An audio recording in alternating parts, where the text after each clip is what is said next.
এই যে ভিডিওগুলো আপনারা দেখছেন এখন এই শীতে তোলা ছবি, তো চাষিদেরকে নিয়ে তোলা হয়েছে এইসব ছবি। আপনারা চাষিদেরকে দেখতে পাবেন। তো যে সমস্ত চাষি আমাদের ইউটিউব চ্যানেলে এসে অনেক রকম খারাপ কমেন্ট করেন, তো সেই সমস্ত চাষিদেরকে বলবো যে এই যে বাগানগুলো আপনারা দেখছেন এখন শীতে তোলা ছবি, বর্তমানে একটা বিষয় হচ্ছে গাছের মেন বিষয় হচ্ছে চের ফাংশন। চের ফাংশনটা কিন্তু অত্যাধিক খাওয়ার বা অত্যাধিক ঠান্ডার জন্য কিন্তু নষ্ট হয়ে গেছে। সেই চের ফাংশন হচ্ছে গাছের মেন খাওয়া মুখ, যে মুখটা নষ্ট হয়ে যাওয়ার জন্য কিন্তু গাছ খেতে পারছে না, যার জন্য পাতা হলুদ হয়ে যাচ্ছে, পান খুলে পড়ে যাচ্ছে, পান ফুটছে না।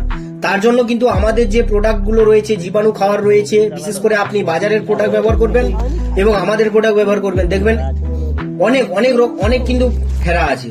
তো যে সমস্ত চাষি এখনো পর্যন্ত বাগান একদম বসে গেছে, কোনো মতে পান বড় করতে পারছেন না, তো আপনাদেরকে বলবো আমাদের যে কিছু প্রোডাক্ট রয়েছে, যে bio calcium, bio zinc soluble bacteria, calcium soluble bacteria, এইগুলো বায়ো এনপিকে সলিউবল ব্যাকটেরিয়া, এইগুলো রয়েছে, ব্যবহার করুন। পান বড় হবে, পান ভালো আসবে। মূলত কথা হচ্ছে পান বড় করার জন্য জিঙ্ক, বোরন বা zinc, calcium, nitrogen, phosphate, potash যেগুলো প্রয়োজন, এগুলো কিন্তু জীবাণু আকারে আমাদের প্রোডাক্টে রয়েছে। ব্যবহার করুন ভালো রেজাল্টের জন্য।